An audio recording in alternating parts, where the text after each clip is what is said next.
안녕하세요. 네, 반갑습니다. 함께 기도하시겠습니다.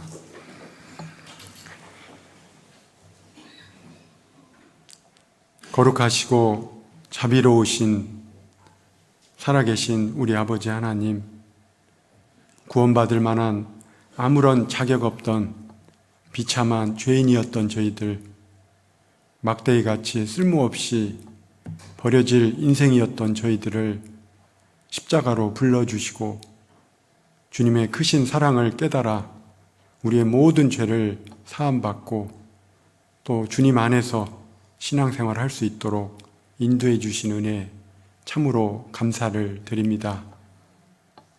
특별히 역사의 마지막 시대를 살아가는 저희들, 복음의 마지막 주자로서 믿음의 경주를 완주할 뿐 아니라 최선을 다하여 달릴 수 있도록 우리의 발걸음을 인도해 주시고 늘 마음을 말씀으로 새롭게 해주셔서 주님의 일을 하는데 부족함이 없도록 함께 해주시기를 간절히 원합니다.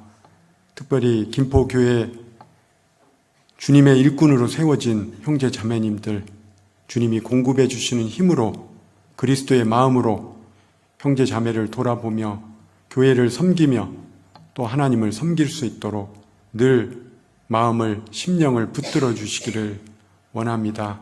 우리 중에 시험 가운데 또 염려 가운데 쌓인 자 있다면 말씀으로 능히 그 시험을, 염려를 극복할 수 있도록 도와주시고, 고난 중에 있는 자 있다면 말씀의 위로로 힘을 주시고 또 주님 바라보며 신앙생활을 할 수 있도록 역사해 주시기를 간절히 원합니다. 김포교회가 성령이 하나 되게 하신 것을 힘써 지키며 올 한 해는 서로 사랑하며 또 밖으로는 복음을 힘껏 전하는 교회가 될 수 있도록 또 믿음의 소문이 날 수 있도록 주께서 역사해 주시고 도와주시옵소서. 오늘 한 시간의 말씀을 주 성령님께 온전히 의탁드립니다. 한 말씀이라도 우리 심중에 새기고 돌아갈 수 있도록 역사해 주시기를 원합니다. 우리를 사랑하시는 우리 구주 예수 그리스도 이름으로 기도드렸습니다. 아멘. 빌립보서 4장입니다. 신약성경 빌립보서 4장 1절로 4절 말씀입니다.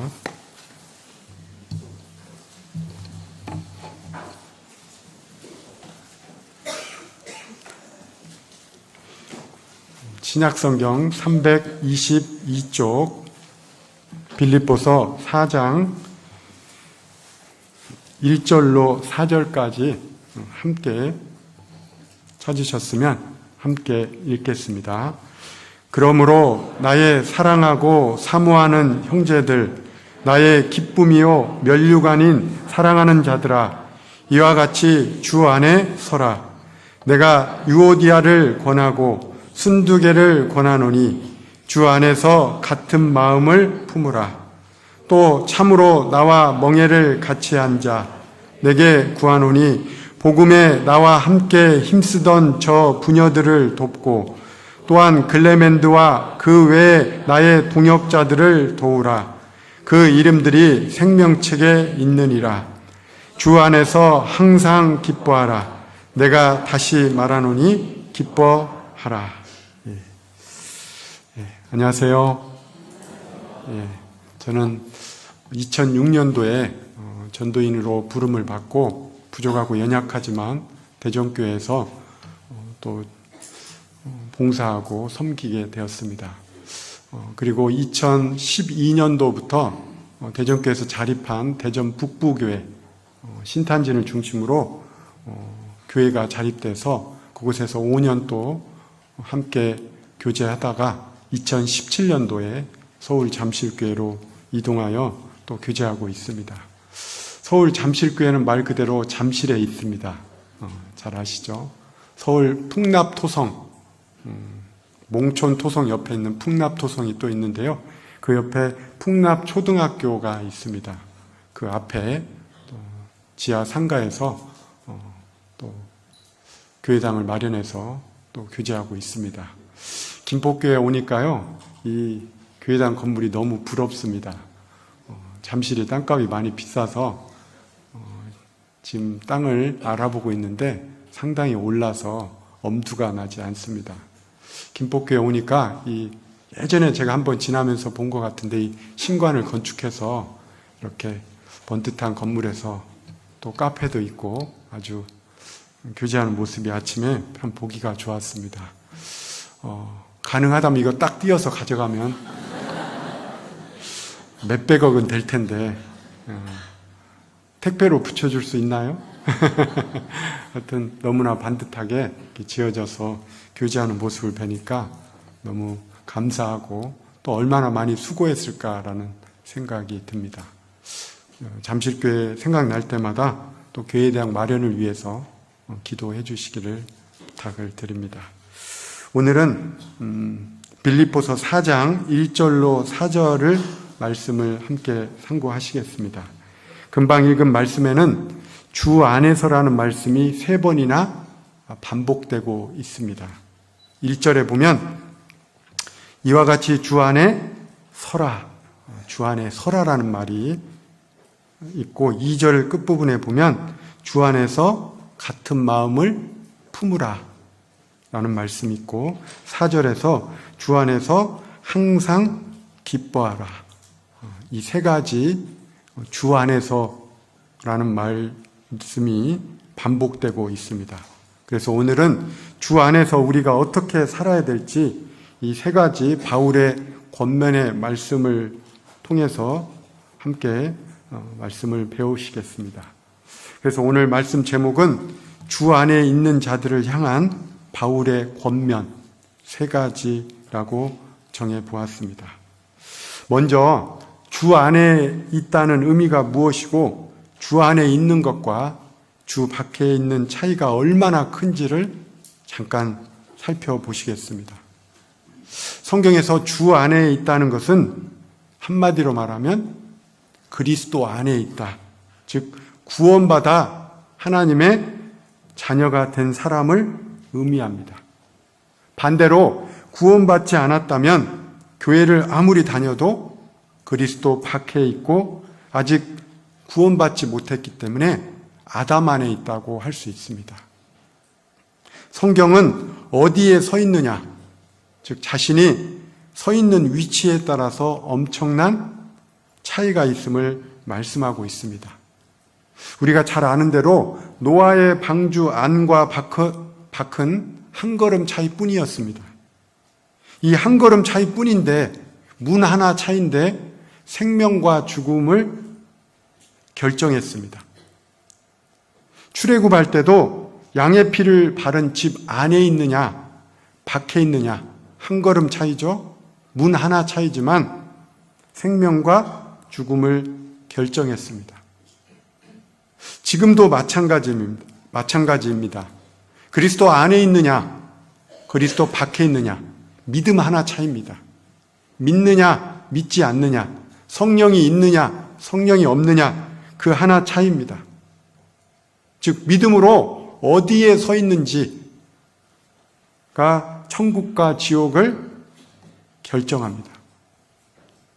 혹 말씀을 몇 번 듣고도 구원에 가깝긴 한데 구원의 문 근처에 있는데 주 안으로 들어오지 않았다면 구원의 문을 통과하지 않았다면 그리고 아직도 머뭇머뭇거리고 있다면 망설거리고 있다면 믿음의 한 걸음을 내디뎌야 합니다.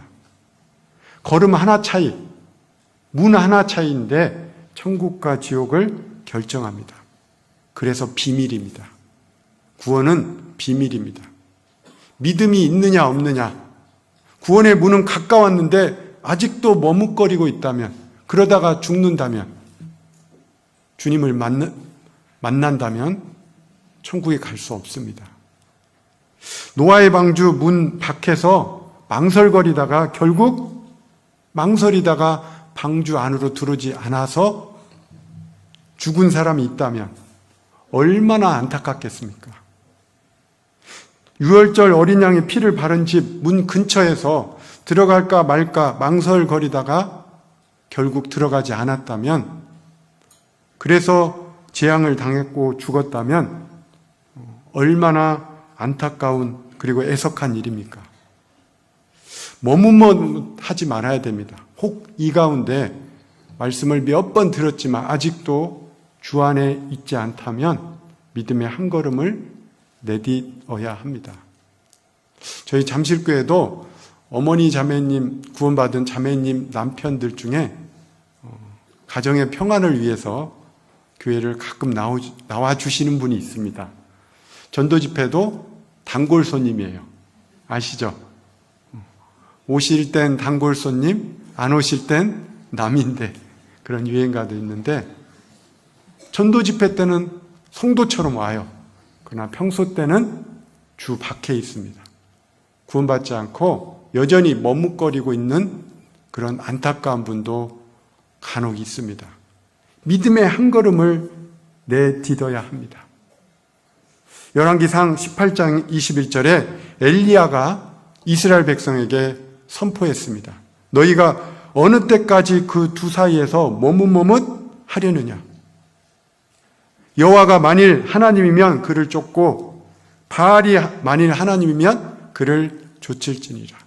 세상과 그리스도 안에서 그리스도 둘 중에 이렇게 머뭇머뭇하고 있다면 선택해야 됩니다. 보라, 지금은 은혜 받을 만한 때요. 보라, 지금은 구원의 날이로다. 고린도후서 6장 2절에도 말씀하고 있습니다. 자꾸 다음으로 미루면 주 밖에서 하나님을 맞이할 수도 있습니다. 애석한 일입니다. 구원받은 사람이 가까이 있는데 구원받은 사람의 그 강권을 물리치고 끝까지 세상을 향해서만 살아간다면 정말 애석한 일이 아닐 수 없습니다.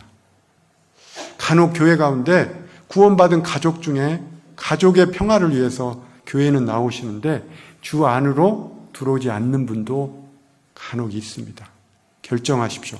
한 걸음만 내딛으면 주 안에 있을 수 있습니다. 결정적인 한 걸음을 내딛지 못해서 이뤄진다면 너무나 안타까운 일이라고 할 수 있습니다.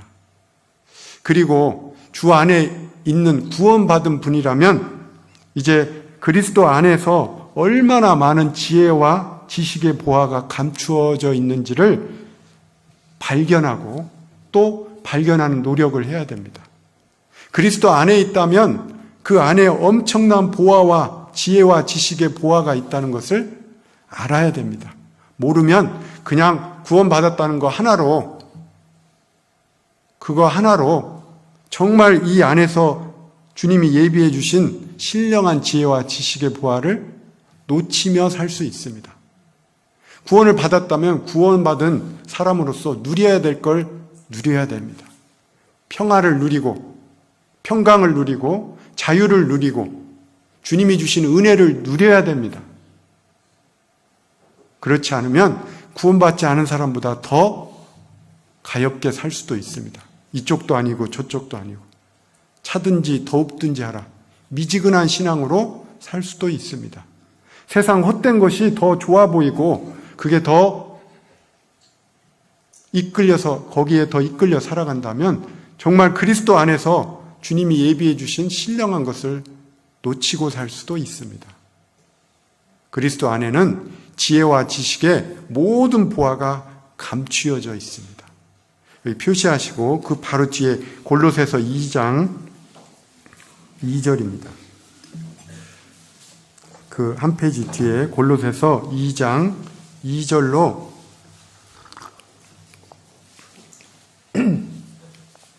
2절로 3절 같이 읽겠습니다. 이는 저희로 마음의 위안을 받고 사랑 안에서 연합하여 원만한 이해의 모든 부요에 이르러 하나님의 비밀인 그리스도를 깨닫게 하려 함이라. 그 안에는 지혜와 지식의 모든 보화가 감추어 있느니라. 우리 어렸을 때 소풍 가면 선생님이 꼭 보물찾기를 했던 기억이 납니다. 지금도 학생들 하시나요? 반응이 없네요. 어렸을 때 소풍 가면 보물 찾기를 했습니다. 나무 뿌리에도 숨겨놓으시고 나무 가지에도 숨겨놓으시고, 그래서 그걸 발견하려고 소풍 끝나는 날, 소풍이 마칠 때쯤 항상 보물찾기를 했던 기억이 생생합니다. 주 안에 들어왔다면, 하나님의 비밀인 그리스도를 깨닫고 주 안에 있다면 주 안에 예비된 지혜와 지식의 모든 보화를 찾아야 됩니다. 감추어져 있다는 뜻은 찾아야 된다는 뜻입니다. 교회에 오셔도, 교회에 출석해서 함께 교제해도 교회 안에 주님이 예비해 주신 신령한 은혜를 찾아야 됩니다. 적극적으로.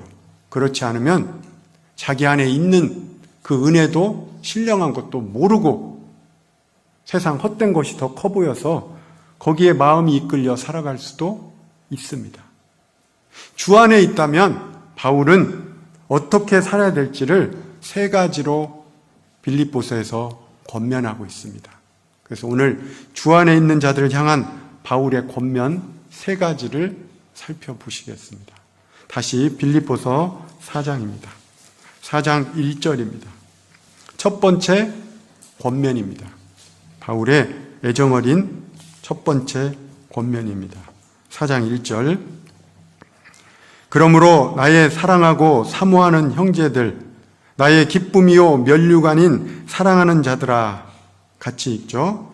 이와 같이 주 안에 서라. 첫 번째 권면은 주 안에 있다면 주 안에 굳게 서라. 원래 원어에는 주 안에 굳게 서라라고 기록되어 있습니다. 영어 성경에는 stand firm in the Lord, stand firm, 굳게 서라, in the Lord, 주 안에서. 주 안에 있는데 꾸벅꾸벅 졸면서 앉아있는 분도 있습니다. 주 안에 있는데 누워 계신 분도 계셔요. 요나처럼 배 밑층에 내려가서 신앙의 깊은 잠을 자는 분도 있을 수 있습니다. 바울은 주 안에 있다면 앉아있지 말고 누워있지 말고 잠자지 말고 깨어서 굳게 서라라고 권면하고 있습니다. 이 주 안에 서라라고 할 때 서라가 서다라는 뜻이 헬라어로 스테케테라는 원어의 뜻이 있습니다. 스테케테. 그 뜻은 병사가 전쟁 중에 적의 공격을 받으면서도 초소해서 굳게 자기 자리를 지키는 모습을 의미합니다. 아주 비장하게 서 있는 모습입니다. 주 안에 서라. 서 있는 사람은 깨어 있는 거죠. 깨어 있으라 라는 뜻입니다. 여기 표시하시고 고린도전서 16장입니다. 고린도전서 16장 13절 14절까지. 고린도전서 16장 13절 14절 같이 읽겠습니다. 깨어 믿음에 굳게 서서 남자답게 강건하여라. 너희 모든 일을 사랑으로 행하라. 깨어 믿음에 굳게 서서 남자답게 강건하여라. 깨어 믿음에 굳게 서서 남자답게 강건한 모습이 뭘까요? 와일드한 걸까요? 터프한 걸까요? 그러지 않습니다. 여기 14절, 너희 모든 일을 사랑으로 행하라. 모든 일입니다. 모든 일을 주님의 사랑으로 행하는 사람은 깨어 믿음에 굳게 서 있다는 것을 말씀하고 있습니다. 반대로 모든 일을 사랑으로 행하지 않는다면 깨어 믿음에 굳게 서 있는 모습이 아닐 수 있습니다. 깨어 있는 모습은, 굳게 서 있는 모습은 깨어 있는 모습으로 성경에서 종종 묘사되고 있습니다. 누가복음 12장입니다. 누가복음 12장.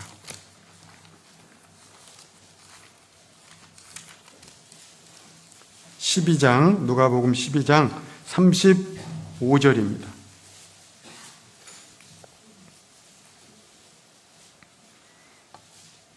(12장) 35절 함께 읽겠습니다. 허리에 띠를 띠고 등불을 켜고 서 있으라. 허리에 띠를 띠고 등불을 켜고 서 있으라. 주 안에서 굳게 서라라는 의미입니다. 허리에 띠를 띈 모습은 진리의 허리띠. 일꾼은 일할 때 허리를 딱 동여매죠. 주님의 진리의 허리띠를 딱 메고 일하는 모습을 의미합니다. 허리에 띠를 띠고 그리고 등불을 켜고 서 있으라. 그냥 서 있는 게 아니라 등불을 켜고 서 있으라. 이 등불은 말씀을 의미합니다. 주의 말씀은 내 발의 등이요 램프죠. 내 길에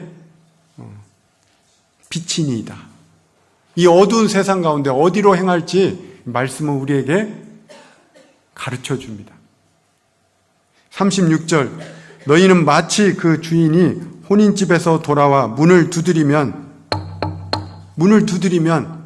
곧 열어주려고 기다리는 사람과 같이 되라. 주인이 와서 깨어있는 것을 보면 그 종들은 복이 있으리로다. 내가 진실로 너에게 이르노니 주인이 띠를 띠고 그 종들을 자리에 앉히고 나와 수종하리라.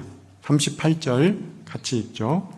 주인이 혹 2경에나 혹 3경에 이르러서도 종들의 이같이 하는 것을 보면 그 종들은 복이 있으리로다. 2경이나 3경은 2경은 밤 9시에서 12시고 3경은 밤 12시에서 새벽 3시까지를 의미합니다. 밤이 아주 깊은데도 깨어있는 모습이에요. 주인이 언제 올지 항상 깨어서 기다리는 모습. 밤 늦게 주인이 왔는데 문을 두드렸는데 곧 열어주는 사람과 같이 돼서 종이 맞이한다면 그 주인은 종을 나와 수종들 겁니다. 주님 오실 날이 역사적으로 성경적으로 보면 정말 멀지 않았습니다. 밤이 깊고 있습니다. 죄악이 충만한 시대입니다. 여러 가지 세계 정세도 보면 주님이 오실 날이 멀지 않았다는 것을 우리는 더욱 실감하는 시대를 살고 있어요. 주인이 혹 2경에나 3경에 이르러서도 종들이 이같이 하는 것을 보면 그 종들은 복이 있으리로다. 주 안에 있다면 깨어서 주님을 맞이할 수 있을 마음으로 늘 살아가는 모습, 그게 주 안에서 합당한 모습이라고 할 수 있습니다. 그래서 바울은 주 안에 있다면 첫 번째 주 안에서 굳게 서라라고 권면하고 있습니다. 여러분 2019년 한 해는 주 안에서 굳게 서 있었습니까? 꾸벅꾸벅 졸았습니까? 아니면 잠자고 있었습니까? 괜찮습니다.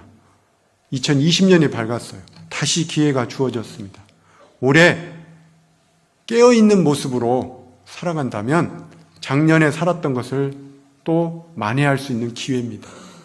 작년에 혹시 잘 못 살았다면 올해 깨어서 주님을 맞이할 준비로 하루하루 살아가는 모습이 더욱 합당할 겁니다. 바울은 주 안에서 굳게 서라라고 말씀하고 있습니다. Stand firm in the Lord. 굳게, 견고히 서라라고 말씀하고 있습니다. 그렇다면 어디 위에 굳게 서야 될까요? 주 안에 있어도 어디에 위에 굳게 서느냐에 따라서 달라질 수 있습니다. 성경은 반석 대신 그리스도 위에 굳게 먼저 서라라고 예수님은 말씀하고 있습니다. 마태복음 7장입니다. 그 앞에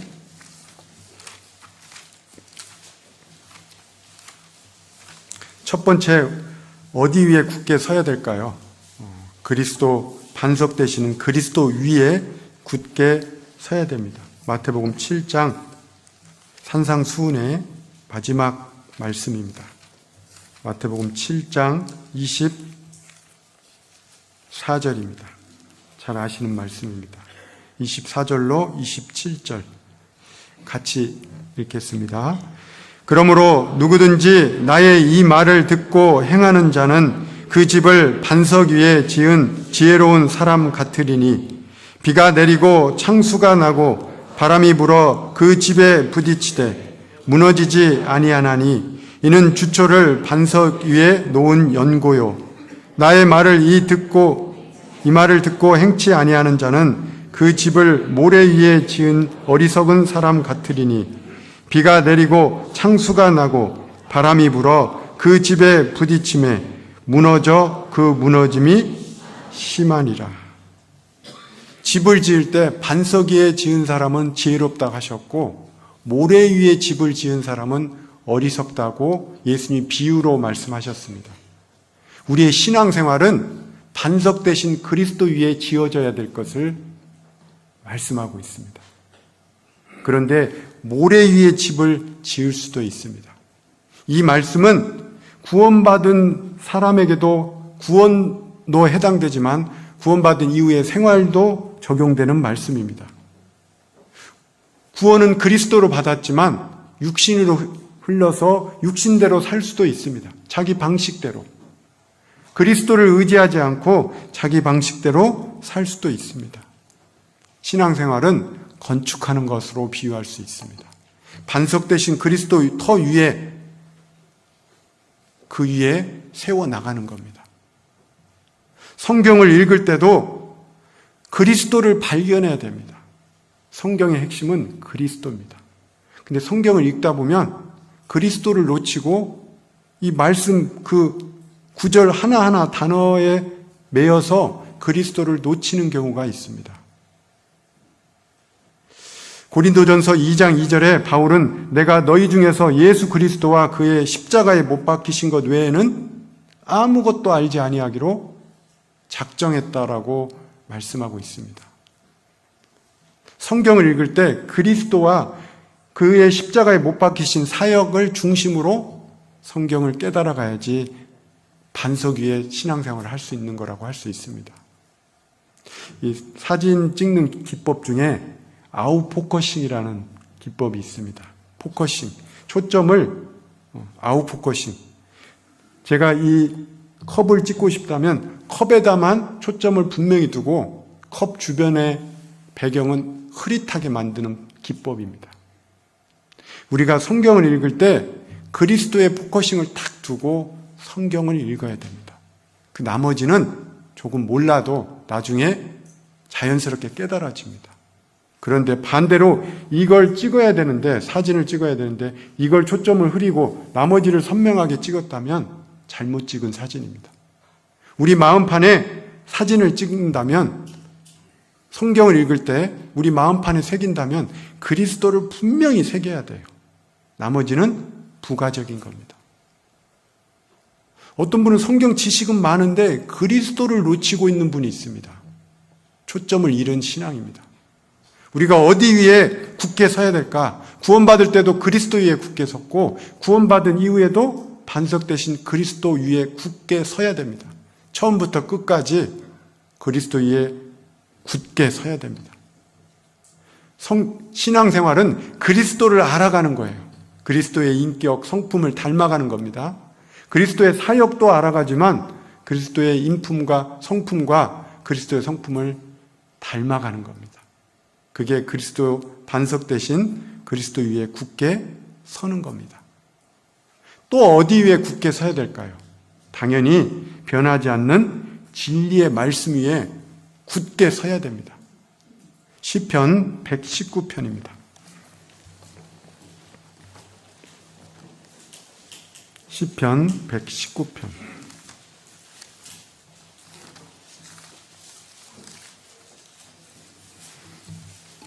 (119편) 133절입니다.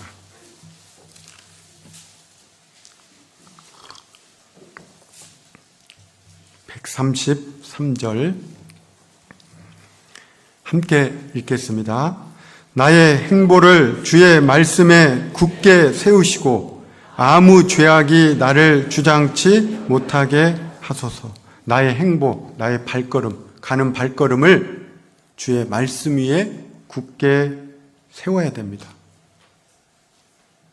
내가 하는 일이, 내가 직장 생활하고 학교 생활하고 가정 생활하는 이 발걸음이, 행하는 발걸음이 말씀 위에 굳게 서 있는지 돌아볼 필요가 있습니다. 그러지 않으면, 말씀 위에 굳게 서지 않으면 죄악이 나를 주장할 수도 있습니다. 신앙생활은 변하지 않는 진리의 말씀 위에 굳게 설 때 주 안에서 굳게 섰다고 말씀할 수 있습니다. 사람을 의지하지 말고 인생을 의지하지 말고 변하지 않는 말씀에 굳게 서야 됩니다. 큰 바람이 불 때는 튼튼한 것을 붙잡아야 돼요. 태풍이 불 때 기둥을 붙잡아야지 떠내려가는 어떤 나무를 붙잡으면 같이 떠내려갈 수 있습니다. 큰 바람, 인생의 어려움이 임할 때 변하지 않는, 요동하지 않는 말씀을 붙드는 건 견고히 설 수 있는 비결입니다. 믿음의 조상 아브라함은 아들 이삭을 주신다는 하나님의 약속의 말씀을 굳게 붙잡았습니다. 로마서 4장 19절에 그가 100세나 되어, 사라 90세죠. 그가 100세나 되어 자기 몸에 죽은 것 같음과 사라의 태에 죽은 것 같음을 알고도 믿음이 약하여지지 아니하고 믿음이 없어 하나님의 약속을 의심치 않고 믿음에 견고해져서 하나님께 영광을 돌리며 약속하신 그것을 또한 능히 이루실 줄을 확신하였다라고 로마 4장에 기록되어 있습니다. 그가 100세, 사라 경수가 끊긴 나이입니다. 그런 상황에 직면하고도 하나님이 이삭을 주신다는 약속을 굳게 붙잡았습니다. 아브라함은 믿음의 조상입니다. 아브라함은 약속하신 말씀을 붙잡았어요.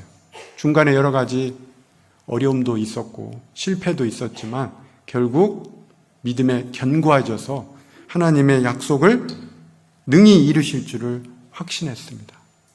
그래서 하나님이 그 말씀대로 사라의 일을 권고하셨고 여호와께서 그 말씀대로 사라에게 행하셨으므로 사라가 잉태했습니다. 노년에 아들을 안았습니다. 지금 상황은 어렵고 힘들어도 하나님의 약속의 말씀을 붙드는 게 주 안에서 굳게 서는 겁니다. 요셉도 그랬습니다. 17살 때 형들에게 시기를 받아서 팔려갔습니다. 많은 어려움을 겪었습니다. 그는 성실했지만 하는 일마다 주님이 고난 가운데로 인도하셨어요. 보디발 장군 아내에게 유혹받아도 이겼습니다. 그런데 모함을 받아서 감옥에 있는 상황입니다. 꿈도 해석했습니다. 나갈 거라고 확신했지만 그건 자기 생각이었습니다. 하나님의 시계와 요셉의 시계는 달랐습니다. 하나님은 요셉을 연단시켰습니다. 감옥에서. 아마 요셉의 생애 가운데 가장 연단되었던 시기가 그 감옥에서 3년이지 않았을까 생각이 듭니다. 나갈 거라는 기대감이 있는데 그게 꺾였습니다. 그가 붙잡아야 될 건 말씀밖에 없었어요. 왜? 요셉에게 꿈을 주셨거든요.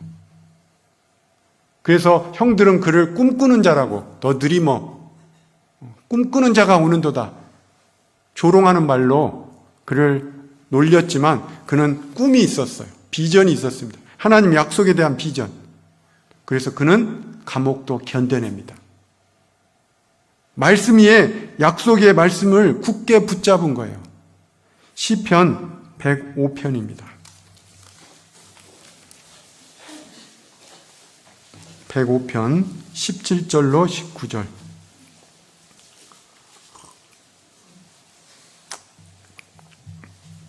시편 105편 17절로 19절.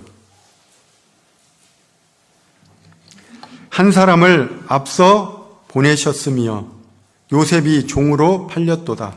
그 발이 착고에 상하며 그 몸이 쇠사슬에 매였으니, 같이 읽죠. 곧 여호와의 말씀이 응할 때까지라. 그 말씀이 저를 단련하였도다. 곧 여호와의 말씀이 응할 때까지 그는 그 약속의 말씀을 붙잡았습니다. 그게 계속 단련이 된 거예요. 그러나 현실은 그 발이 착고에 상해 있고 몸은 쇠사슬에 매여 있는 감옥의 상황입니다. 그러나 그 상황에서 그는 상황을 붙잡은 게 아니라 하나님 약속의 말씀을 붙잡았습니다.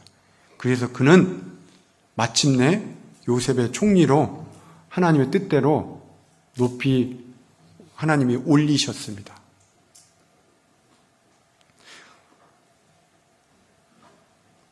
찬송가 399장에 주의 약속하신 말씀 위에서 영원토록 주를 찬양하리라. 소리 높여 주께 영광 돌리며 약속 믿고 굳게 서리라. 주 안에서 굳게 서라라고 말씀하시면서 반석 대신 그리스도에 굳게 서라. 그리고 변하지 않는 하나님의 약속의 진리의 말씀 위에 굳게 서라라고 말씀하고 있습니다.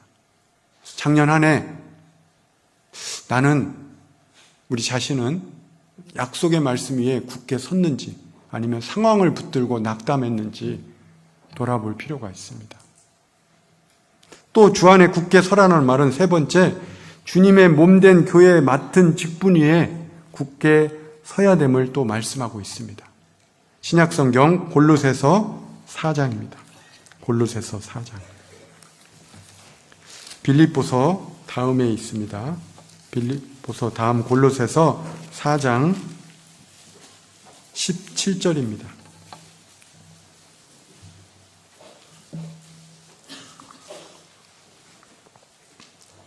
4장 17절.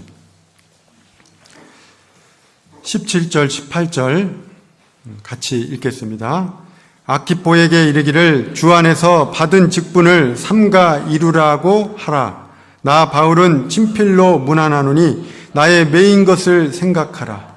은혜가 너희에게 있을지어다. 아키포는 골로새 교회의 성도였습니다. 바울이 골로새서를 기록하면서 옥중서신이죠. 마지막 부분에 아키포를 떠올렸습니다. 일꾼에게 격려의 말을 하고 싶었던 겁니다. 일꾼이 직분 위에 굳게 서야지 교회가 굳게 섭니다. 일꾼이 기복이 심하면 한때 열심히 했다가 좀 어렵다고 푹 사라져버리고 보이지도 않고 그러면 교회가 든든히 서기가 어렵습니다.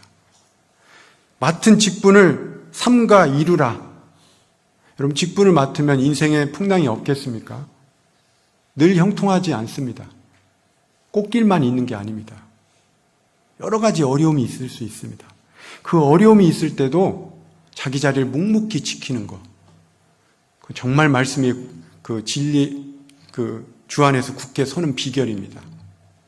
어떤 자매님이 주방에서 봉사 책임을 맡아서 했습니다. 정말 열심히 살았어요. 그런데 어느 날 암이 걸렸습니다. 유방암이 왔어요. 말이 암이지 정말 항암 치료와 또 방사선 치료 너무나 고된 시간을 보냈습니다. 머리털이 다 빠졌어요. 모자를 쓰고 빵모자 같은 모자를 쓰고 자기가 맡은 직분을 조금이라도 하려고 주방에 나왔습니다. 주방이 순간 거룩해졌습니다. 은혜로워졌어요. 그 야이고 머리털이 빠지고 빵모자 쓰신 자매님이 자기 직분을 조금이라도 하기 위해서 주방에 나왔습니다. 물론 힘은 없습니다. 그러나 주방에 있는 것 자체만으로도 자매님들에게 은혜가 됐고 본이 됐습니다. 조금 있다가 또 들어가긴 하셨지만 자기가 맡은 직분을 감당하는 모습 속에서 정말 존경과 주님의 모습이 보였습니다. 하나님 앞과 교회 앞에 받은 직분을 잘 감당하는 게 주 안에서 굳게 서는 비결입니다. 여기 청년들도 계시지만 청년들은 동계 수련회 갔다 오면 뜨거워집니다. 그러죠? 저희 아들, 딸도 동계 수련회 갔다 왔습니다. 청년. 열심히 살겠다고 그래요. 이틀 가더라고요. 예전에는 한 2시간 갔었는데 요즘은 좀 더 길어졌습니다. 한 번 더 갔다 오면 20일은 갈 거예요. 어떤 청년이 동계수련회 갔다 와서 그래요. 막 간증하는데 막 마치 순교할 것처럼 뜨거워져 있어요. 얼마나 가나 봤더니 2주도 못 가요. 이 직분을 받고 또 어떤 주님의 은혜를 받으면요, 그걸 묵묵히 어려움 중에 이겨내야 됩니다. 직분 맡은 자에게 어려움이 없겠습니까? 저도 전도인의 직분을 맡고 살아가는데 꽃길만 있었던 것은 아니었습니다. 몇 년 전에 개인적으로 큰 어려움을 겪기도 했습니다. 집안에 여러 가지 우환과 어려움도 겪기도 했습니다. 여러분은 어떠십니까? 말하기 싫을 때는, 간증하기 싫을 때는 다음에 넘길 수 있죠.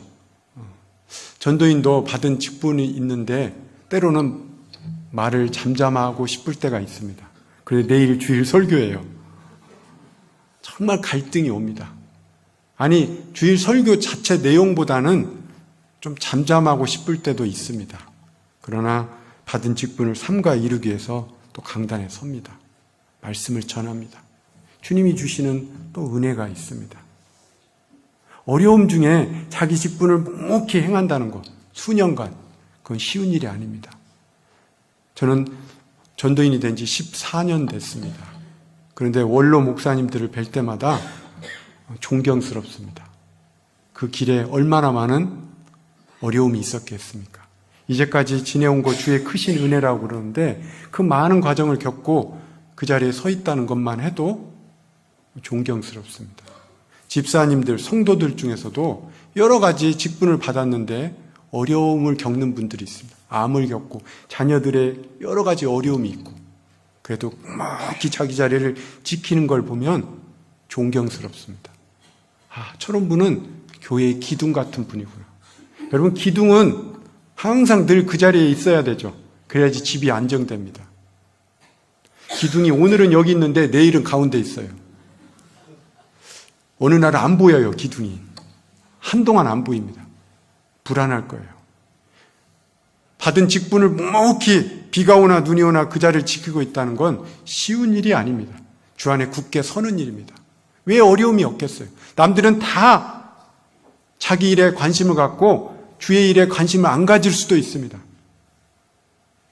여기 사무엘 하 23장 한번 보시죠. 다윗의 새 용사가 나옵니다. 사무엘 하 23장.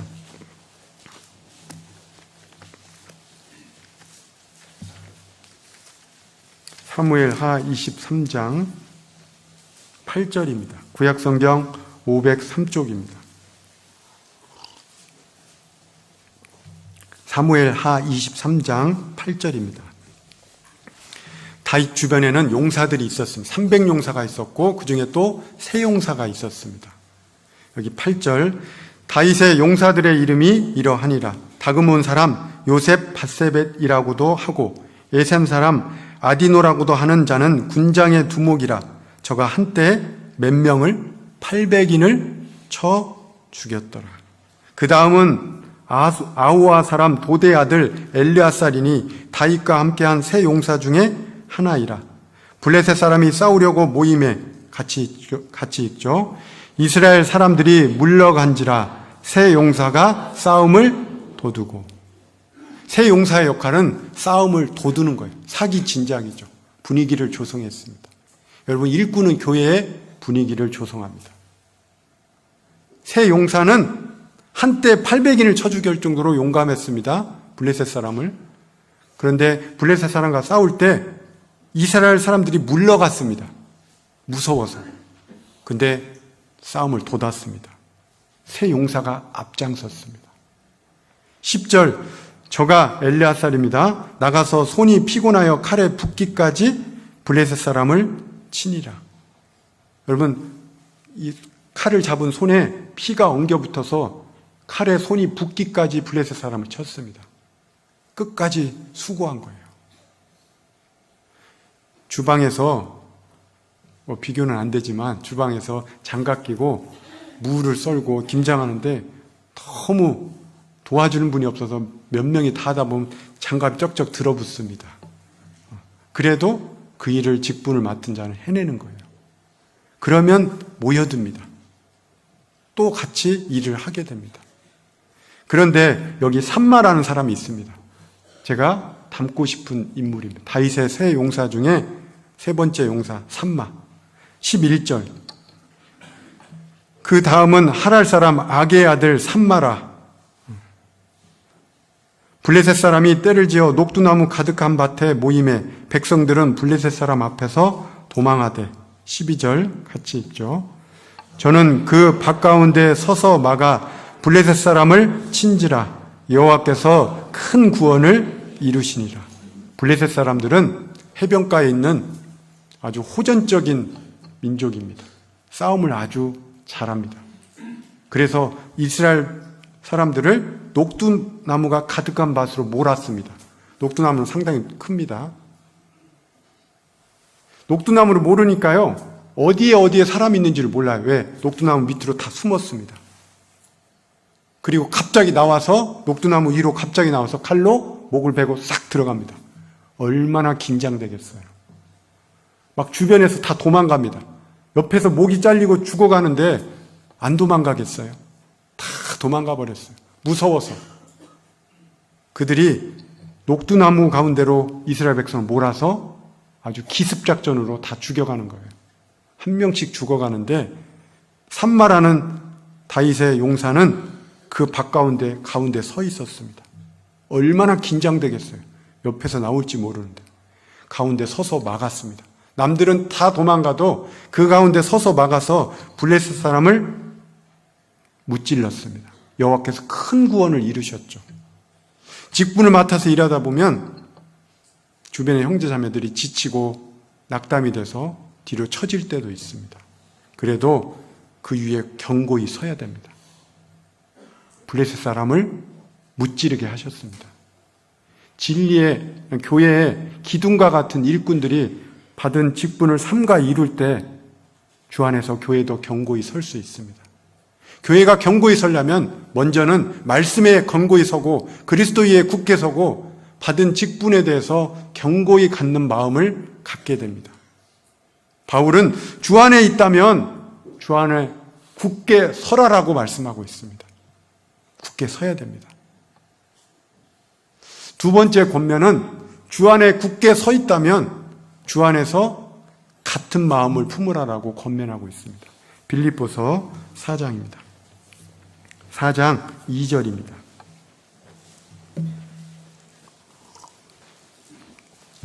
4장 2절 같이 읽겠습니다.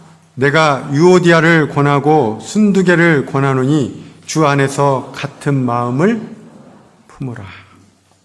주 안에 굳게 서 있다면 두 번째 권면은 주 안에서 같은 마음을 품으라.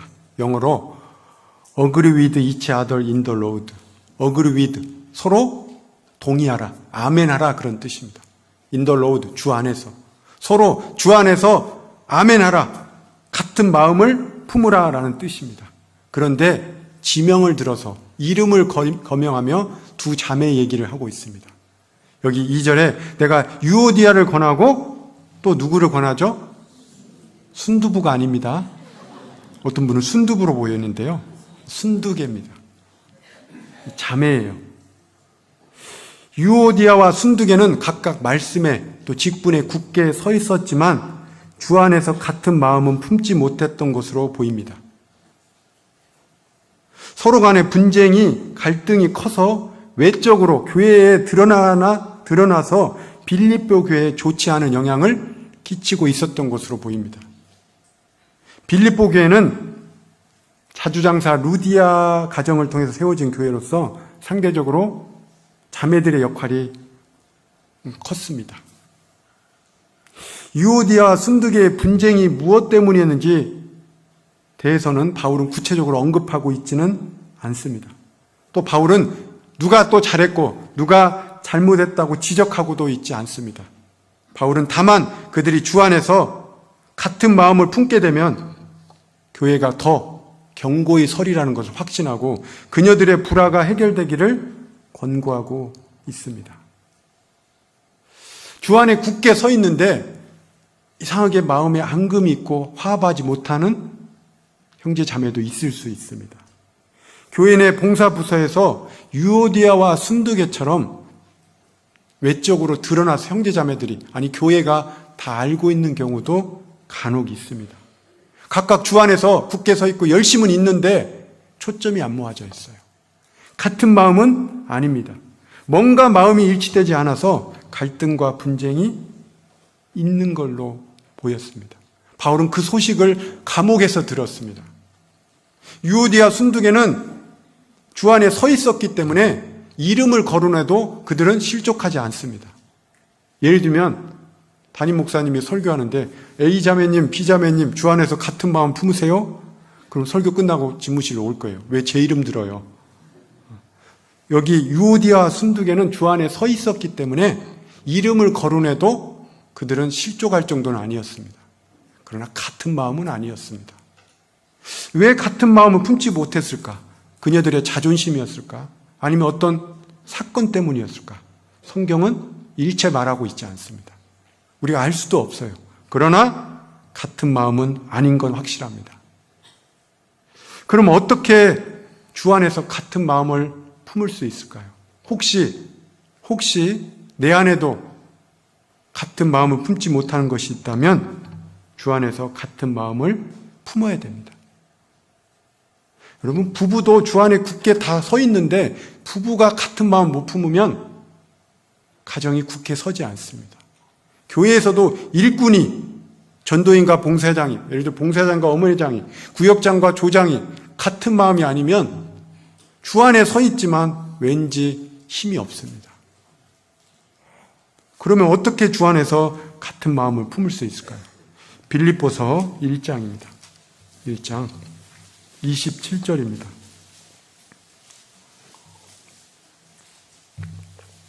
빌립보서 1장 27절. 같이 읽죠. 오직 너희는 그리스도 복음에 합당하게 생활하라. 이는 내가 너희를 가보나 떠나 있으나 너희가 일심으로 서서 한 뜻으로 복음의 신앙을 위하여 협력하는 것과. 그리스도 복음에 합당하게 생활하는 삶이 뭘까요? 첫 번째는 너희가 일심으로 서서, 복수입니다. 한 사람이 쓰는 게 아니라 너희가 일심으로, 한 마음으로, 한 정신으로, 한 영으로, 헬라어는 그렇게 기록되어 있습니다. 한 영으로, 한 정신으로 서서 한 뜻으로 복음의 신앙을 위하여 협력하는 게 복음에 합당하게 생활하는 거라고 말씀하고 있습니다. 같은 마음을 품으려면 한 가지 목적이 있을 때, 즉 복음을 전하려는 마음으로 딱 함께 모였을 때 같은 마음을 품을 수 있습니다. 그리고 이를 위해서 또 협력을 해야 됩니다. 그리고 또 두 번째, 주 안에서 같은 마음을 품을 수 있는 비결입니다. 최고의 비결이죠. 어떻게 같은 마음을 품을 수 있을까요? 서로 사랑할 때, 서로의 허물을 덮어줄 때 같은 마음을 품을 수 있습니다. 부부가, 부모와 자녀가, 또 교회 내에서 임원들끼리, 또 성도들끼리 서로 사랑한다는 것은 허물을 덮어준다는 의미입니다.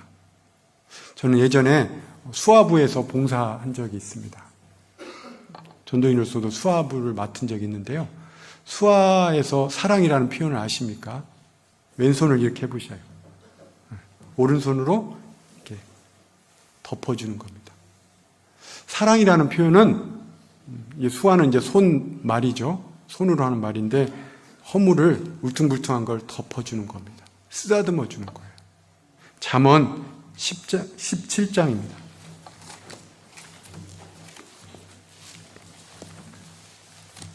잠언 17장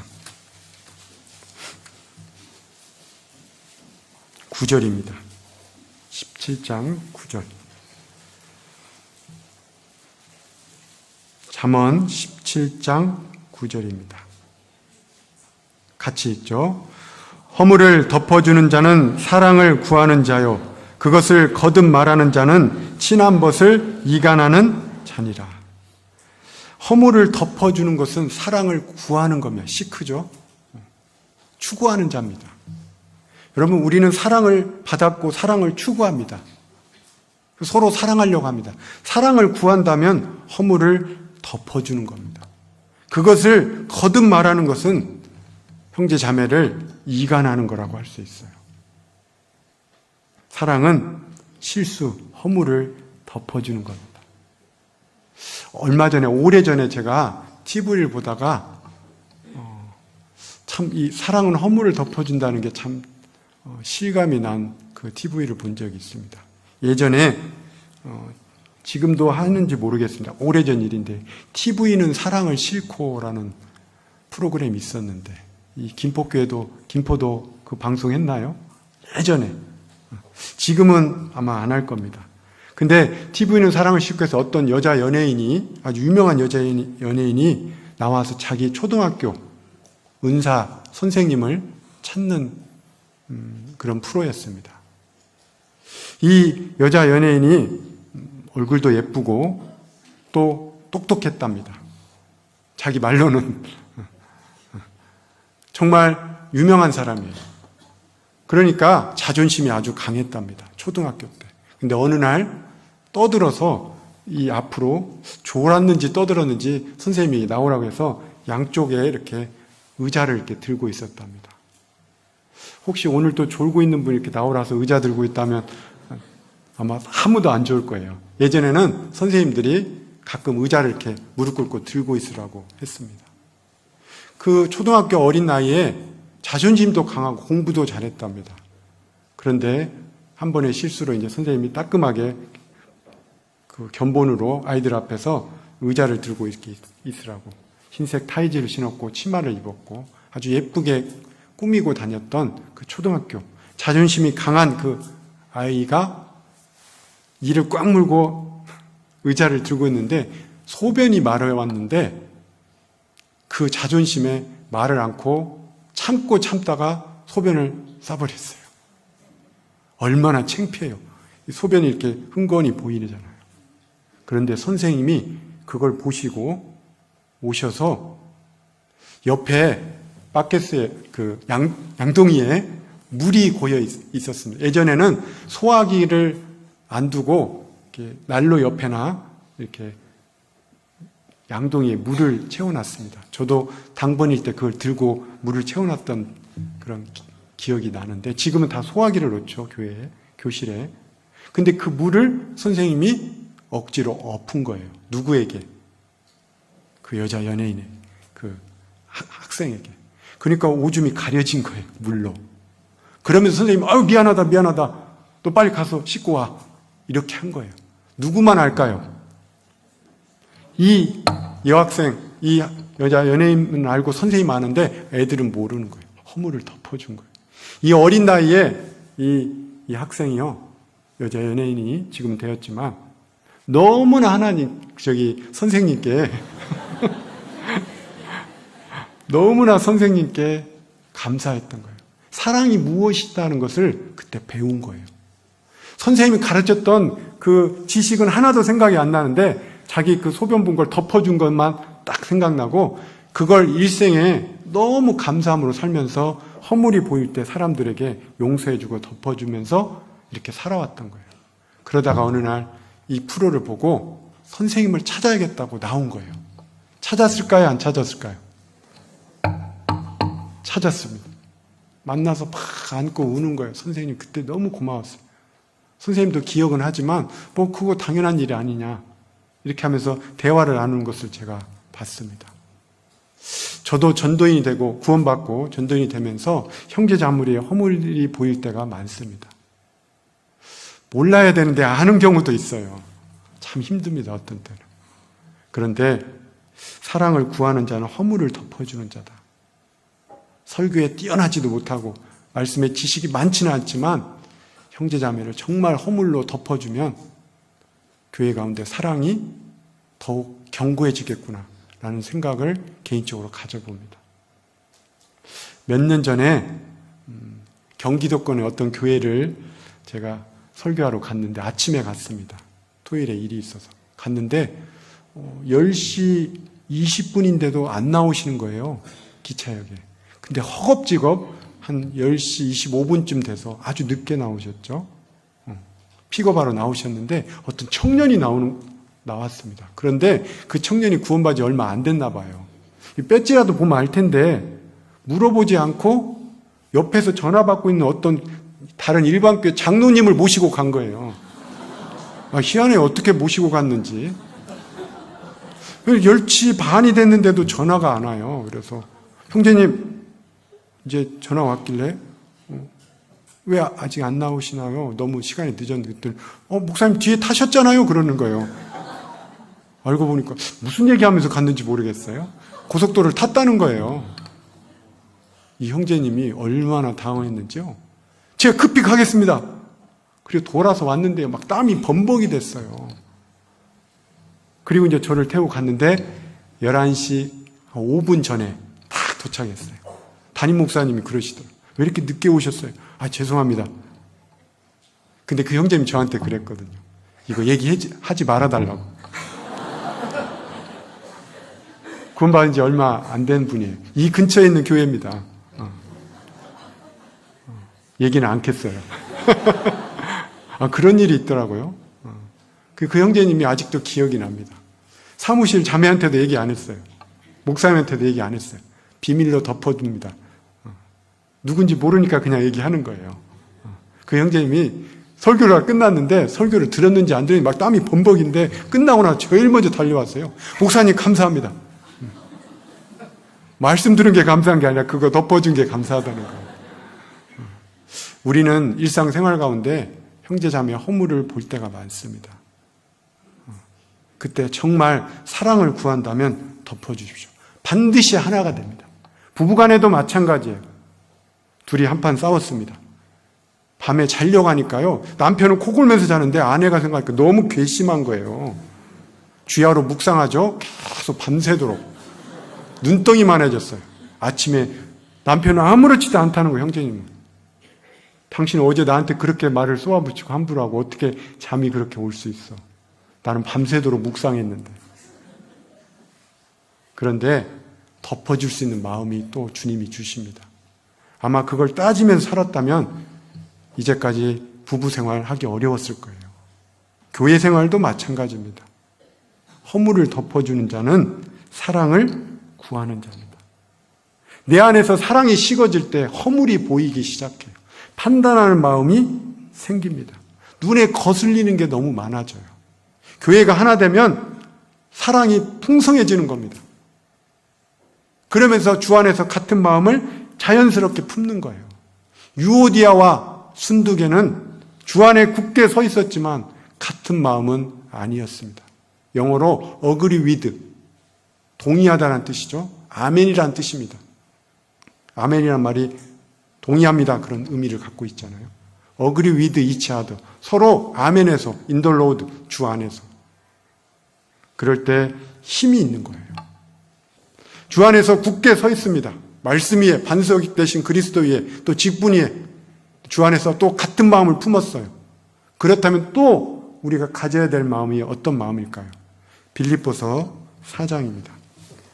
4장 4절입니다.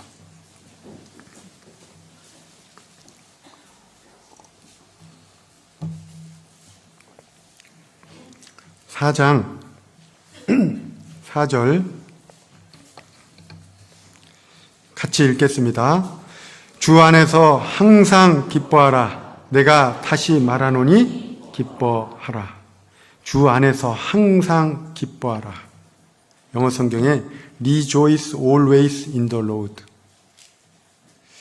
데살로니전서 5장 16절에 항상 기뻐하라. 쉬지 말고 기도하라. 범사에 감사하라. 이는 그리스도 예수 안에서 너희를 향하신 하나님의 뜻이니라. 항상 기뻐하고 쉬지 말고 기도하는 것, 범사에 감사하는 한 세트입니다. 세 가지를 세트로 묶어서 말씀하셨어요. 왜 그럴까요? 다 연관되어 있기 때문에 그렇습니다. 항상 기뻐하는 사람은 기도하게 됩니다. 항상 기뻐하는 사람은 범사에 감사할 수도 있습니다. 어떤 분 말하기를 목사님은 항상 기뻐하세요? 어떤 자매님 우스갯소리로 자기는 항상 기뻐하지 못한대요. 우울할 때도 있고 슬플 때도 있답니다. 항상 기뻐하라는 것은 감정적인 기쁨을 의미하는 게 아닙니다. 감정적인 기쁨이 영어로 I am pleased, 기쁘다, 이런 수동태를 쓰는데요. 항상 기뻐하는 rejoice always, 능동태입니다. 이거 감정적인 기쁨이 아니라 명령형이고 의지적인 걸 의미합니다. 우리는 항상 기뻐할 수 있어요. 왜? 주 안에 있기 때문에. 주 안에 있기 때문에 항상 기뻐할 수 있습니다. 여기 바울이 그랬습니다. 4장 11절, 12절. 같이 읽죠. 내가 궁핍함으로 말하는 것이 아니라 어떠한 형편에든지 내가 자족하기를 배웠노니 내가 비천에 처할 줄도 알고 풍부에 처할 줄도 알아. 모든 일에 배부르며 배고픔과 풍부와 궁핍에도 일체의 비결을 배웠노라. 내가 어떠한 형편에 있든지 whatever the circumstance라고 기록되어 있습니다. 어떠한 상황에 있든지 자족하기를 배웠다고 그랬어요. 이건 이론이 아니에요. 체험적으로 배운 겁니다. 일체의 비결을 배웠노라. 일체의 비결이 뭘까요? 주 안에 있다는 거예요. 인생에 낮과 밤이 있고 여름과 겨울이 있는 건 자연의 순리이고 법칙입니다. 인생에도 형통할 때가 있고 공고할 때가 있습니다. 신앙생활도 그렇습니다. 그러나 주 안에 있다면 기뻐할 수 있어요. 왜냐하면 모든 것이 합력하여 선을 이루기 때문에 그렇습니다. 로마서 8장입니다. 로마서 8장 28절.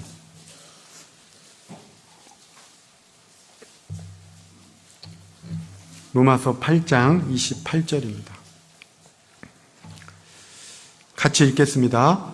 우리가 알거니와 하나님을 사랑하는 자 곧 그 뜻대로 부르심을 입은 자들에게는 모든 것이 합력하여 선을 이루느니라. 이건 구원받은 사람에게 해당되는 말씀입니다. 하나님을 사랑하는 자 곧 그 뜻대로 부르심을 입은 자들에게는 모든 것이 합력하여, 모든 것은 실패도 포함됩니다. 인생의 재난도 포함됩니다. 모든 것이 합력하여, 워킹, 역사하여 그런 뜻입니다. 그리고 형통한 것만 역사하는 게 아닙니다. 공고할 때 우리 집에 있는 어떤 임한 환난과 우한, 내 개인에게 임한 어떤 어려움들, 고난들, 또 나의 열등감, 이런까지 다 하나님 버무려서 워킹, 합력하여 선, 하나님의 뜻을 이루십니다. 주 안에서. 중국의 고사성어 중에 만절필동이라는 말이 있습니다. 만절, 만번, 1만만자, 절, 굽이친다, 절. 만번을 굽이치지만 필, 반드시 동쪽으로 흐른다라는 고사성어가 있습니다. 중국에는 큰 강이 있습니다. 잘 아시는 황하강, 양쯔강은 만번을 굽이칩니다. 남으로 갔다 북으로 갔다 동으로 갔다 서로 갔다 굽이치지만 결국 동쪽 바다로 흐릅니다. 우리 인생이 그러지 않을까요? 구원받은 사람은 형통하고 공고하고 내리막길이 있고 오르막길이 있지만 결국 하나님의 뜻대로 이루어 가십니다. 그걸 알기 때문에 인내하고 기다릴 수 있는 겁니다. 현실은 뒤죽박죽이고 너무나 어렵고 힘들지만 믿음의 눈으로 뒤집어 보면 하나님의 선하심이 보일 수 있습니다. 십자수 카페트 뒷면은 실타래가 얽혀 있습니다. 뒤죽박죽이에요. 이게 뭐지? 내 생활은 얽혀 있다고 보일 수 있습니다. 그러나 십자수의 앞면은 작품이 그려지고 있는 거예요. 믿음의 눈으로 돌이켜서 보면 하나님의 선을 이루어가고 있다는 것을 볼 수 있습니다. 그러니까 고난 중에 믿음으로 볼 수 있는 눈이 있어야 됩니다. 우리 아이에게 임한 어떤 재앙이 내 아내에게, 아니 우리 자신에게, 우리 구역에 어떤 어려움이 있는 건 하나님이 우리를 주 안에서 합력하여 선을 이루게 하는 과정입니다. 그래서 믿음을 키워놔야 됩니다. 볼 수 있는 눈이 믿음입니다. 똑같은 일을 당했는데 어떤 분은 뒤집어서 못 봐요. 불평합니다. 왜 이런 일이?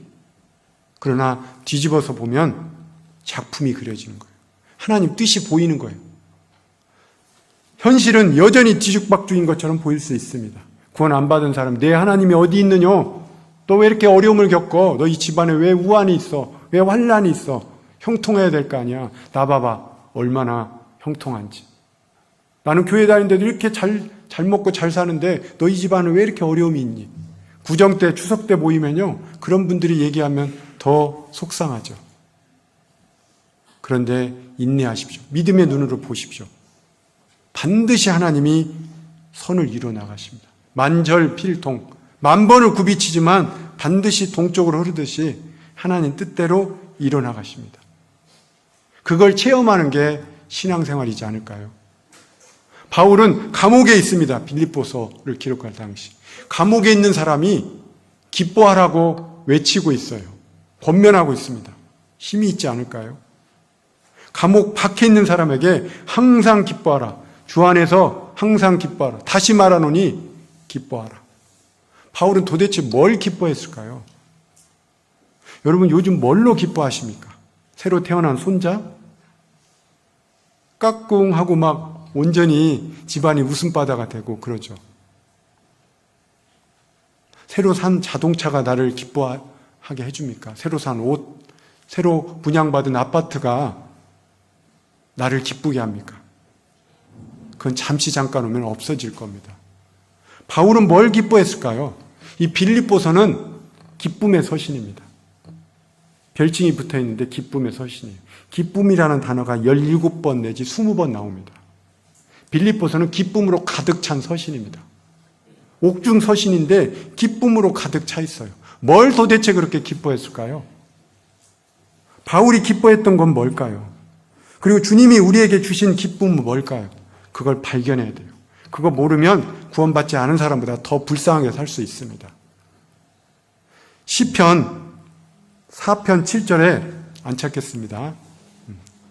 주께서 내 마음에 두신 기쁨은 저희의 곡식과 새 포도주에 풍성할 때보다 더하나이다. 내가 평안히 눕고 자기도 하리니 나를 안전히 거하게 하시는 이는 오직 여호와시니라. 주께서 내 마음에 두신 기쁨, 영어 성경에 푸십니다. PUT. 하나님이 내 마음에 두신 기쁨, 내가 갖는 기쁨이 아니라 하나님이 마음에 두신 기쁨은 저희의 곡식과 새 포도주, 물질적으로 풍부한 것보다 더하나이다. 신령한 기쁨이 있는데 그걸 못 누리는 거예요. 여러분 성령 충만한 그리스도인은 항상 기뻐할 수 있습니다. 여러분 기뻐하는 게 힘입니다. 고난 중에 기뻐할 수 있는 건 구원받은 사람만이 할 수 있는 힘입니다. 빌립보 성에서 전도할 때 바울은 옥에 갇혔습니다. 귀신 들린 여종에게 복음을 전했는데 그 주인이 그 이익이 떨어짐으로 자기 감옥에 가뒀습니다. 바울과 실라가 착고에 매였지만 한밤중에 뭐 했죠? 푸념했습니까? 바울과 실라, 어떤 분은 신라의 달밤이라고 그러는데 바울과 실라 그 둘은 찬미했습니다. 옥중에 있는 죄수들이 들었습니다. 옥문이 열렸어요. 다 풀려났습니다. 그 간수가 자결하려고 했습니다. 왜? 다 도망가면 자기는 사형이니까. 죽지 말라고 하고 주 예수, 내가 어떻게 하여야 선생들아 구원을 얻으리까 했습니다. 바울이 주 예수를 믿으라. 그리하면 너와 내 집이 구원을 얻으리라. 그 간수와 그 간수 가족들이 그날 밤 구원을 받았습니다. 아마 바울과 실라가 그때 실망하고 낙담하고 찬미하지 않았다면 그런 일은 없을 수도 있습니다. 여호와를 기뻐하는 것이 너희의 힘이니라. 암에 걸렸는데 기뻐해요. 여러분 세상 사람들 같이 우리도 암에 걸릴 수 있습니다. 재앙이 임할 수 있어요. 억울한 일 당할 수도 있습니다. 애매한 고난을 받을 수 있습니다. 그러나 하나님을 생각함으로 슬픔을 참으면 이는 하나님 앞에서 아름답고 은혜로운 겁니다. 그걸 기쁨으로 승화시키는 비결 주 안에서 있다는 것을 알면 모든 것이 합력하여 선을 이루기 때문에 그렇습니다. 어떤 자매님이 간증을 하셨습니다. 갑자기 유방암이 걸렸어요. 샤워기를 틀고 욕실에서 3시간을 울었답니다. 아니 1시간 정도를 울었답니다. 샤워물과 눈물이 히스기야 기도처럼 범벅이 됐답니다. 실컷 울고 나오니까 조금 안정이 되더래요. 그리고 다시 신앙생활 하려고 마음을 먹었습니다. 그전에는 어떤 매장을 차려서 굉장히 바빴습니다. 봉사도 손도 못 댔어요. 근데 암에 걸리니까 이제 내가 죽는다고 생각하니까 정신 똑바로 차려야겠다. 그래서 신앙생활을 하고 있는데 엎친 데 덮친 격으로 남편이 후두암에 걸렸어요. 그때는 정말 너무나 낙담이 됐답니다. 구멍을 뚫어야 돼요. 석션을 해야 됩니다. 자매님이 이제는 욕실에 들어가서 3시간을 울었대요. 얼마나 힘들었는지. 그런데 자매님이 항암치를 이겨내고 그 남편도 이겨내고 간증을 했는데 암덩어리가 복덩어리입니다라고 간증했어요. 왜 복덩어리일까요? 그토록 강팍했던 아들, 자녀들이 구원을 받은 거예요. 왜? 그 고난 중에 염려에 휩싸기보다는 치료를 받으면서 기뻐하고 기도 부탁했습니다. 그걸 자녀들이 보고 부모님 말씀을 들어야겠다. 한번 들어봐야겠다. 그리고 구원함을 얻었습니다. 구원받은 사람은 주 안에 있습니다. 살든지 죽든지 내 몸 안에서 그리스도가 존귀케 되게 하려 합니다. 존귀케 된다는 것은 매그니파이라고 영어로 아주 확대되는 걸 의미합니다. 주님이 내 안에 가득 차는 거예요. 그게 주님을 높이는 비결입니다. 빌립보서 1장에 기록되어 있습니다. 바울은 옥에 있든지 옥에서 풀려나든지 살든지 죽든지 그는 기뻐하고 있습니다. 뭘 기뻐했을까요?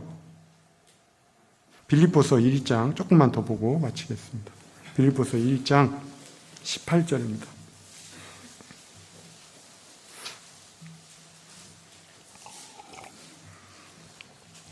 빌립보서 1장 18절 같이 읽겠습니다. 그러면 무엇이뇨? 외모로 하나 참으로 하나 무슨 방도로 하든지 전파되는 것은 그리스도니 이로써 내가 기뻐하고 또한 기뻐하리라. 바울이 감옥에서 기뻐했던 것은 자기가 옥에 갇힌 걸 기뻐한 게 아니라 옥에 갇혔음에도 불구하고 그게 도리어 복음의 진보가 된 거예요. 바울이 옥에 갇혔을 때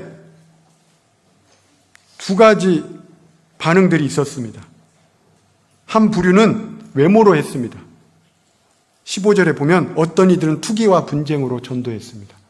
라이벌 의식으로, 시기심으로. 바울 너 없어도 우리가 잘 전한다. 그래서 오히려 바울을 괴롭게 하려고 외모로 하는 거죠. 그러나 한 부류는 15절에 착한 뜻으로, 16절에 사랑으로 했습니다. 바울이 없으므로 우리가 더 열심히 전도하자. 그런데 바울은 그릇이 큰 사람입니다. 외모로 하든지 참으로 하든지 무슨 방도로 하든지 그리스도만 전파된다면 그는 기뻐했습니다. 그는 그리스도가 전파되는 것에 대해서 너무나 기쁨을 갖고 있었어요.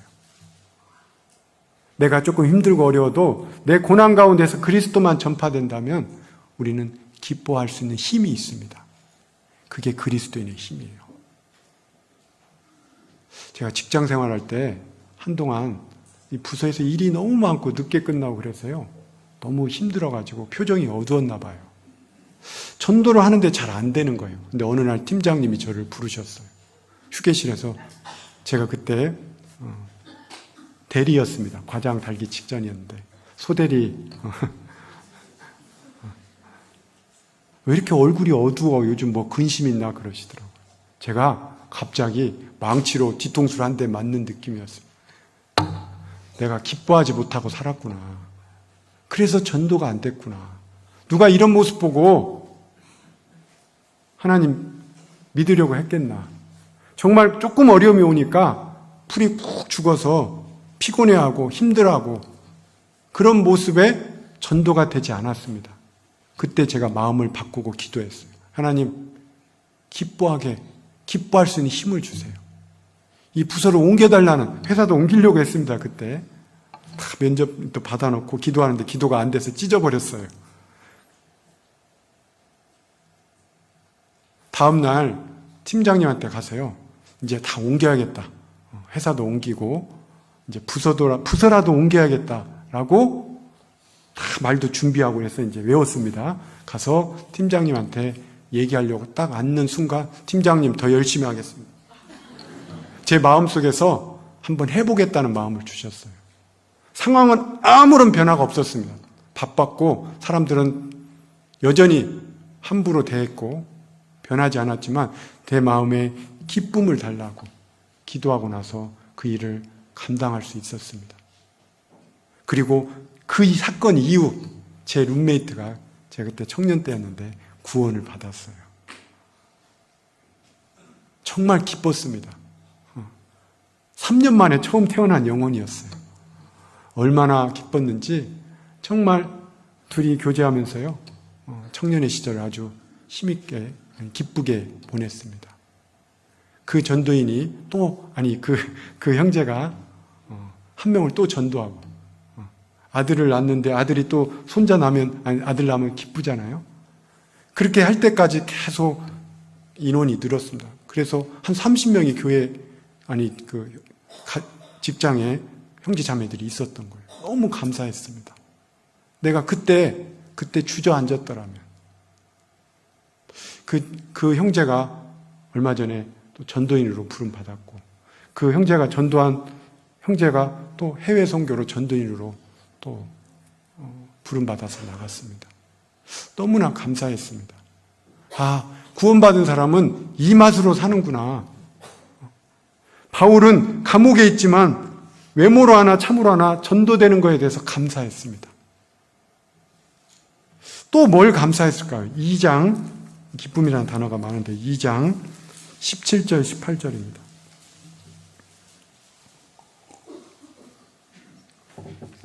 2장 17절, 18절. 기뻐한다는 단어가 4번이나 반복됩니다. 17절, 18절 같이 읽죠. 만일 너희의 믿음의 재물과 봉사 위에 내가 나를 관제로 드릴지라도 나는 기뻐하고 너희 무리와 함께 기뻐하리니 이와 같이 너희도 기뻐하고 나와 함께 기뻐하라. 너희 믿음의 재물과 봉사 위에 나 바울이 나를 관제는 전제 같은 말인데요. 드링크 오퍼링, 부어드리는 제사입니다. 피나 포도주를 제물 위에 부어드리는 제사입니다. 바울 자신이 자기 마지막 피까지 다 순교를 암시하죠. 이 믿음의 제물, 빌립보 교회 수고와 그 봉사 위에 자기를 다 드릴지라도 그는 기뻐하고 있습니다. 그리고 너희 무리와 함께 기뻐하고 있습니다. 여러분, 기쁨은 함께 나눠야 돼요. 김포교회 형제 자매들이 고난 중에 기뻐하는 것을 누가 나누잖아요. 그럼 함께 기뻐하면서 교회가 힘이 있어집니다. 그리스도인에게 고난은 필수입니다. 고난 중에 기뻐하는 것은 특권입니다. 성령 충만이에요. 세상 사람들은 기뻐할 수 없습니다. 우리는 기뻐할 수 있는 힘이 있어요. 왜? 주 안에 있기 때문에. 항상 기뻐할 수 있습니다. 감정이 아니라 의지를 의미합니다. 리조이스, 기뻐하라, 명령입니다. 최고의 성령 충만입니다. 주 안에 서 있는데, 굳게 서 있는데, 주 안에 같은 마음을 품었는데 주 안에서 그렇게 항상 기뻐하지 못하고 있다면 아직 부족한 겁니다. 주 안에서 기뻐해야 돼요. 바울은 감옥 안에서 기뻐하고 있습니다. 4장 한 절만 읽고 마치겠습니다. 4장 10절입니다. 4장 10절 같이 읽겠습니다. 내가 주 안에서 크게 기뻐함은 너희가 나를 생각하던 것이 이제 다시 싹이 남이니 너희가 또한 이를 위하여 생각은 하였으나 기회가 없었느니라. 바울이 주 안에서 크게 기뻐했던 게 뭘까요? 다시 싹이 났다는 게 무슨 의미일까요? 빌립보 성도들이 감옥에 있는 바울을 위해서 물질로 함께 동참한 겁니다. 여기 15절, 14절, 15절. 그러나 너희가 내 괴로움에 함께 참여하였으니 잘하였도다. 빌립보 사람들아, 너희도 알거니와 복음의 시초에 내가 마게도냐를 떠날 때 주고받는 내 일에 참여한 교회가 너희 외에 아무도 없었느니라. 데살로니가 있을 때에도 너희가 한두 번 나의 쓸 것을 보내었도다. 내가 선물을 구함이 아니오 오직 너희에게 유익하도록 과실이 번성하기를 구함이라. 18절 같이 읽죠. 내게는 모든 것이 있고 또 풍부한지라. 에바브로디도 편에 너희의 준 것을 받음으로 내가 풍족하니 이는 받으실 만한 향기로운 제물이요 하나님을 기쁘시게 한 것이라. 에바브로디도 편에 빌립보 성도들이 마게도냐에 있는 그 먼 지역에서 로마 감옥에 있는 바울을 위해서 쓸 것을 보내왔습니다. 전도를 위해서 써달라고 한두 푼 모아서요, 그 복음을 위해서 참여한 것을 바울이 그걸 받고 너무나 기뻐한 겁니다. 여러분, 형제 자매들이 복음을 위해서 희생할 때 앞서서 일하는 일꾼은 얼마나 기쁩니까? 말할 수 없는 기쁨이 있어요. 세상에서 주는 기쁨과는 비교가 안 되는 신령한 기쁨을 누리게 됩니다. 앞서서 일하는 일꾼이 형제자매들이 정말 물질을 희생하고 자기 자신을 희생할 때, 교회가 힘이 있을 때 누리는 기쁨은 최고의 기쁨입니다. 최고의 희락입니다. 그리스도인은 기쁨을 누리는 자예요. 그리스도인은 희락주의자입니다. 기쁨이 있는 거예요. 항상 기뻐하라. 쉬지 말고 기도하라. 범사에 감사하라. 이는 그리스도 예수 안에서 너희를 향하신 하나님의 뜻이니라라고 말씀하고 있습니다. 오늘 주 안에 있는 자들을 향한 바울의 권면 3가지를 살펴봤습니다. 주 안에 굳게 서라. 주 안에서 같은 마음을 품으라. 3번째, 주 안에서 항상 기뻐하라. 올 한 해 이 3가지 권면을 마음속에 새기고 주 안에서 힘있게 사셨으면 좋겠습니다. 기도하고 마치겠습니다. 사랑과 은혜가 풍성하신 하나님 감사합니다. 구원받았어도 여전히 연약하고 또 금방 유혹에 넘어질 수밖에 없는 저희 자신을 교회 안에서 굳게 세워주시고 또 신령한 복음을 위해서 주 안에서 같은 마음을 품을 수 있도록 인도해 주시니 감사를 드립니다. 또한 우리가 어려움을 당할 때도 주 안에서 항상 기뻐할 수 있도록 늘 마음을 붙들어 주시고 흔들리는 울타리와 넘어지는 담 같은 연약한 저희들을 교회 안에서 굳게 세워주시고 같은 마음을 품고 항상 기뻐할 수 있도록 올 한 해 김포교회를 통해서 연합하고 서로 사랑하며 복음을 힘껏 증거할 수 있도록 도와주시옵소서. 또 앞서서 일하는 봉사회장님, 어머니회장님, 또 말씀을 맡으신 김홍집 목사님에게도 주님께서 더욱 강건함으로 입혀주셔서 기쁨으로 능히 이 일을 잘 감당할 수 있도록 역사해 주시기를 원합니다. 김포교회 각 가정마다 주님이 허락하신 고난을 믿음의 눈으로 바라보며 또 믿음으로 극복하며 주님이 주실 그 영광을 잊지 않도록 도와주시옵소서. 우리를 사랑하시는 예수님 이름으로 기도드렸습니다. 아멘. 찬송하시겠습니다. 찬송가 399장입니다.